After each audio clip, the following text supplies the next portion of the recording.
Hi friends, ఈరోజు మనం వీడియోలో టేస్టీ సాంబార్ని ఎలా తయారు చేయాలో చూద్దాం. ఏదైనా ఫ్రై ఐటమ్స్ చేసుకున్నప్పుడు ఇలా సాంబార్ ట్రై చేయండి, చాలా బాగుంటుంది. దీనికోసం ముందుగా ప్రెషర్ కుక్కర్ని తీసుకుని 1 కప్ కందిపప్పు అలాగే కొంచెం శనగపప్పు కూడా వేసి ఒకసారి బాగా కడిగి నీళ్లు పోసి కొద్దిగా పసుపు, 1 స్పూన్ ఆయిల్ ఇంకా కరివేపాకు కూడా వేసి ఒకసారి కలుపుకుని మూత పెట్టేసి ఒక 4 విజిల్స్ వచ్చాక ఆఫ్ చేసుకోవాలి. ఒక పెద్ద నిమ్మకాయ సైజ్ అంత చింతపండుని కూడా కడిగి నానబెట్టుకోవాలి. ఇప్పుడు సాంబార్లోకి క్యారెట్స్, ముల్లంగి, మునక్కాయలు, 1 ఆనియన్, పచ్చిమిర్చి కూడా కట్ చేసి పక్కకు పెట్టుకోవాలి.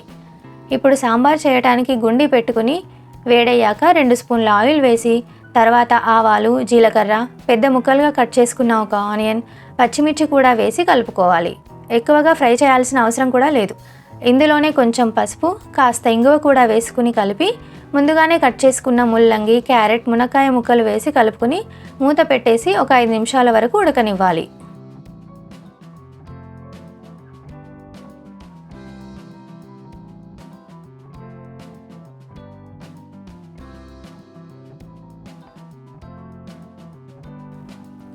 తర్వాత 2 స్పూన్ల కారం, 2 స్పూన్ల ఉప్పు, కొంచెం అల్లం వెల్లుల్లి పేస్ట్ కూడా వేసి కలుపుకుని మూత పెట్టేసి ఇంకో 2 నిమిషాలు ఉడకనివ్వాలి.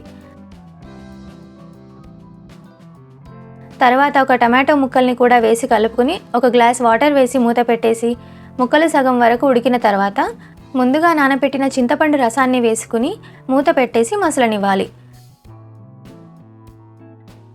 పులుసు కాస్త మసిలిన తర్వాత ఉడికించుకున్న కందిపప్పుని కూడా వేసి కలుపుకుని ఒక 10 నిమిషాలు మసలబెట్టుకోవాలి.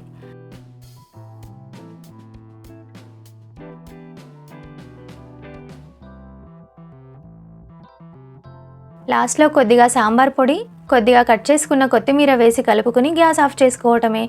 అంతే అండి, కమ్మని సాంబార్ రెడీ అయిపోయింది. మీరు కూడా తప్పకుండా ట్రై చేసి టేస్ట్ ఎలా కుదిరిందో కామెంట్ చేయండి.